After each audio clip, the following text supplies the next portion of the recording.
Hello everyone, discuss करते हैं next question. तो क्वेश्चन क्या है, ये क्वेश्चन नंबर 9 है। The Landé ji factor for the 3p1 level of an atom is 3p1 level के लिए हमें जी फैक्टर निकालना है। तो सबसे पहले तो आपको जी फैक्टर पता होना चाहिए। जी फैक्टर क्या होता है, 1 plus j plus 1 plus s plus 1 minus l plus 1, ठीक है, डिवाइडेड बाय 2जे प्लस 1। और जो ये है डिवाइड वाला, ये सिर्फ इसके नीचे है, 1 के नीचे नहीं है, इसकी गड़बड़ नहीं करनी है। अब देखो, आप लोगों को अगर जी फैक्टर की वैल्यू निकालनी है तो आपको यहाँ पे जे, एस और एल की वैल्यूज पता होनी चाहिए। वो कहाँ से पता चलेंगी, यहाँ से। इसको कंपेयर करो 2s प्लस 1, जो हमारा स्टैंडर्ड यही होता है टर्म सिंबल। तो कंपेयर किया, j की वैल्यू कितनी आ गई, 1। इन दोनों को कंपेयर करोगे तो 3, इन दोनों को कंपेयर करोगे तो 3 is equal to 2s plus 1। ये इस तरफ आया, 2 बन गया 2s, तो s की वैल्यू आ गई 1।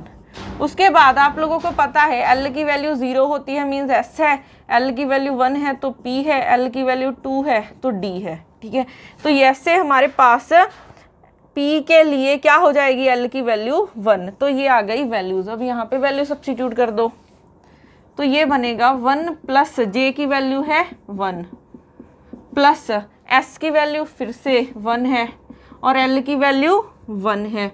तो ये बन जाएगा डिवाइडेड बाय 2 इंटू 1, 1 प्लस 1। तो ये तो कैंसिल हो गया। अब बचा 1 प्लस 1 2 डिवाइडेड बाई 2 इंटू 2 4, ये कैंसिल हो गए 1/2। तो 1 प्लस 1/2 ये बन गया 3/2। तो जी की वैल्यू आ चुकी है 3/2। तो यहाँ से ऑप्शन बी क्या हो जाएगा, करेक्ट हो जाएगा, ठीक है। तो ये भी इम्पॉर्टेंट है क्योंकि ये लेक्चर कैडर लास्ट जो 21 में हुआ था तो उसमें आया हुआ था डायरेक्ट क्वेश्चन की जी फैक्टर की वैल्यू बताओ। तो ये इम्पॉर्टेंट है, तो ये वाला फॉर्मूला टिप्स पे कर लो, ठीक है। अब उसके बाद करते हैं next question.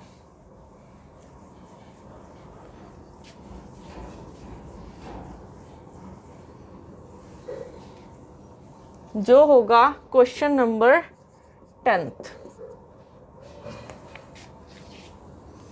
Question number 10th लिख लेते हैं, क्या है,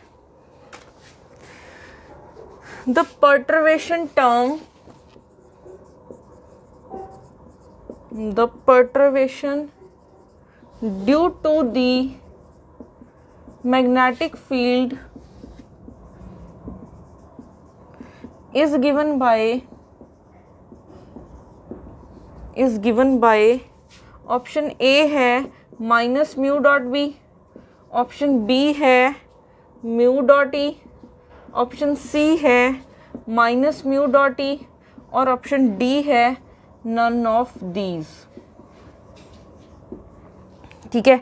तो देखो यहाँ पे पर्टर्वेशन टर्म, जो पर्टर्वेशन की वजह से जो टर्म आती है वो टर्म क्या होती है, उसको बोलते हैं डेल्टा ई, ठीक है।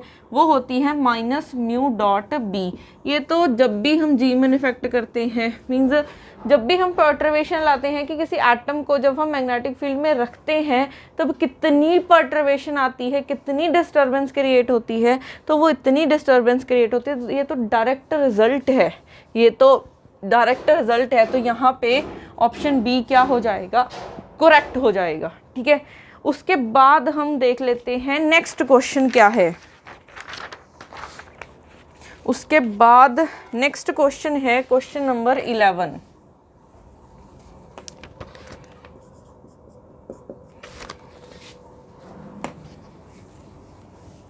क्वेश्चन नंबर 11 क्या है, which series of the hydrogen spectrum has wavelength in the visible range। Option A है लाइमन, ऑप्शन बी है बाल्मर,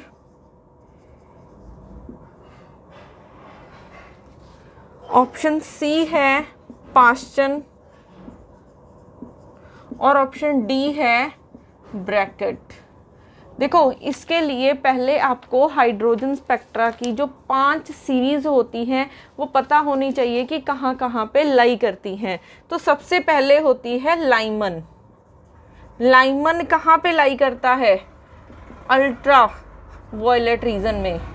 उसके बाद आता है बाल्मर, उसके बाद आती है पास्चन, उसके बाद आता है ब्रैकेट सीरीज, उसके बाद आती है हमारे पास फंड सीरीज। ठीक है, अब ये लाई करती है विजिबल रीजन में।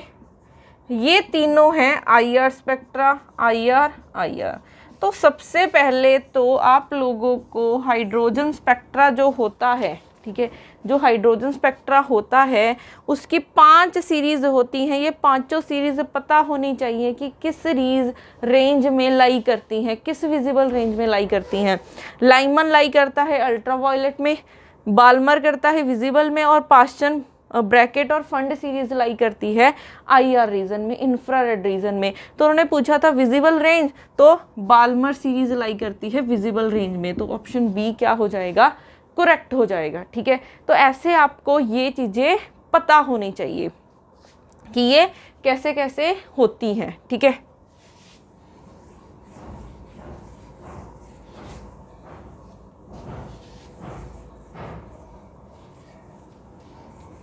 नेक्स्ट क्वेश्चन हम डिस्कस करेंगे नेक्स्ट वीडियो में। Thank you so much.